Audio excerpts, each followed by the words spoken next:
You're 18 years old and you just signed your own death certificate. Not metaphorically, actually. The instructor hands you a pen and you write your name on a document that says you volunteer to die for the Emperor. Your hand doesn't shake. It should, but it doesn't. You've been trained too well for that. It's 1944 and Japan is losing the war badly. American forces are closing in on the homeland, and the military is desperate. So desperate they've created the Tokubetsu Kogekitai, the special attack units. You know them by their other name, Kamikaze, Divine Wind. Poetic, really, for a program designed to turn teenage boys into guided missiles. You weren't drafted into this. Technically, you volunteered. But let's be honest about what that means. Your commanding officer stood in front of your entire unit and asked who would sacrifice themselves for the Emperor. Everyone around you raised their hands instantly. What were you going to do, be the only one who didn't? Watch your friends think you're a coward? Let your family face the shame of having a son who refused to serve? You raised your hand. Of course you did. Training starts immediately, and it's nothing like what you expected. Most of your classmates spent months, even years, learning to fly. You get 3 weeks. Why bother teaching you how to land when you're never coming back? They focus on the essentials: takeoff, basic navigation, and how to aim your aircraft at a ship. That's it. Your instructor doesn't even pretend this is normal flight school. He's preparing you for one flight, one mission, one explosion. The aircraft you'll fly is a Mitsubishi A6M0, though some pilots get stuck with even worse planes. Stripped-down trainers, obsolete bombers, anything with wings and an engine.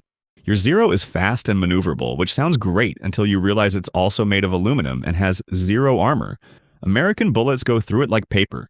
Not that it matters. You're not trying to survive combat. You're trying to become combat. They load your plane with a 250-kilogram bomb. It sits right behind your seat, close enough to touch, close enough to think about constantly. You practice dive angles, calculating the trajectory that gives you the best chance of hitting an aircraft carrier's deck. Steep dives are harder to intercept, but they're also harder to control. You need to be precise. Missing means you die for nothing, and dying for nothing is the only failure that matters now. Your squadron leader is 22 years old, which makes him ancient by Kamikaze standards. He's already survived 12 combat missions as a regular pilot before volunteering for this. You ask him why he chose this, and he looks at you like you're stupid. Japan is losing, he says. We're all going to die anyway. This way, we choose how. This way, we take enemies with us. His logic is airtight and completely insane, and you nod like it makes perfect sense. The base becomes your entire world. You eat, sleep, and train within the same few buildings. Mail from home arrives, and you're encouraged to write letters back. Your mother sends rice cakes wrapped in cloth your sister embroidered. You write back telling her you're honored to serve, that you're proud, that she shouldn't worry. You don't mention the bomb strapped behind your seat or the fact that you now measure your future in days, not years. At night, some pilots drink sake and sing songs. Others sit in silence, writing poetry or staring at photographs. One guy in your barracks talks constantly about his girlfriend back home, how they were supposed to get married next spring. He shows everyone her picture so many times you've memorized her face. Another pilot never speaks at all. He just maintains his aircraft obsessively, polishing metal that'll be vaporized soon anyway. You wonder what you're supposed to feel. Fear? Pride? Rage at the Americans? Rage at the commanders who designed this program? You feel all of it and none of it. Mostly you feel numb. It's easier that way. Easier than thinking about your kid brother who copies everything you do, or your father who taught you to fish in the river behind your house, or the girl from school who smiled at you once and made your heart stop. The propaganda is everywhere. Posters showing kamikaze pilots as heroes, ascending to Yasukuni Shrine where the spirits of fallen warriors live forever. The Emperor himself supposedly blessed this program. You're told that your death will save countless Japanese lives by destroying American ships, by making the invasion so costly they'll surrender instead. You want to believe it. Some days you do. Other days you're just a teenager who wants to live. Then the order comes. Tomorrow. You're flying tomorrow. The mission briefing is straightforward. A carrier group has been spotted heading toward Okinawa. Your squadron will launch at dawn, fly low to avoid radar, then climb for the final attack. 12 planes, 12 pilots, 12 bombs. The math is simple and horrifying. That night, you're given a ceremonial headband and a 1,000-stitch belt that 1,000 women each added 1 stitch to for good luck. You're also given a tanto, a small dagger. Nobody explains what it's for, but you understand. If your plane is too damaged to reach the target, if you're shot down over water, if capture becomes inevitable, you have an option. The Emperor's warriors don't surrender. You try to sleep but can't. Your mind won't stop running calculations. Altitude, speed, angle of attack. You picture the carrier's deck growing larger in your windscreen. You wonder if you'll feel the impact or if everything will just stop instantly. You wonder if your mother will cry when they tell her, or if she'll be proud like she's supposed to be. 3 hours before dawn, someone shakes you awake even though you weren't sleeping. Breakfast is rice and miso soup. You can barely eat. Around you, other pilots force food down with mechanical efficiency. This is fuel, nothing more. One pilot vomits in the corner. Nobody comments. The pre-flight ritual begins. You're given sake, just a small cup. You're supposed to drink it ceremoniously, but your hands are shaking now. Finally shaking, and some spills on your uniform. You're given a final meal, better than anything you've eaten in months. You can't taste it. Everything is texture and obligation. Outside, mechanics are fueling your Zero. The bomb is already loaded. You walk toward your aircraft as the sky begins to lighten, and that's when you notice something that makes your blood run cold. The mechanics have painted cherry blossoms on your aircraft's nose. Delicate pink petals falling across the metal. It's beautiful and grotesque. This is your coffin, and they've decorated it like a gift. You climb into the cockpit for the last time. Everything feels different now. The stick, the throttle, the instruments, they're not tools anymore. They're accomplices. The engine coughs to life and the vibration runs through your entire body. Around you, 11 other Zeros are starting up. The sound is deafening, but underneath it you hear something else. Silence. The silence of what comes after. Your squadron leader's voice crackles through the radio. Final checks. Everyone reports ready. Your voice sounds strange when you respond. Steady, calm, not yours at all. The tower gives clearance. One by one, the aircraft ahead of you taxi onto the runway. You watch them take off, disappearing into the gray dawn. Then it's your turn. You advance the throttle. The Zero accelerates, faster, faster, the rumble of wheels on dirt becoming a roar. You pull back on the stick. The ground falls away. You're airborne. For a moment, just a moment. It's like every other flight. The rush of wind, the engine's steady drone, the earth shrinking below. You bank to join formation, and that's when it hits you. This is the last time. The last time you'll see Japan from above. The last time you'll feel an aircraft respond to your touch. The last time you'll watch the sun rise. The formation tightens. 12 aircraft flying in perfect symmetry toward the horizon. The radio is silent now. There's nothing left to say. You fly for an hour. The ocean stretches endlessly below, dark and indifferent. You think about your navigation training, all those hours learning to read instruments and calculate headings. You got so good at it, what a waste. The American fleet appears as dots on the horizon. Your heartbeat accelerates. This is real. This is happening. The dots become shapes. Destroyers on the perimeter, cruisers in the middle, and there, the carrier. Massive, gray, bristling with anti-aircraft guns that are already tracking your formation. Someone breaks radio silence. For the Emperor. The squadron leader's voice is steady. For Japan. You're supposed to echo it. Your mouth opens, but nothing comes out. The first flak bursts appear, black clouds blooming in the air around you. The formations begin to break.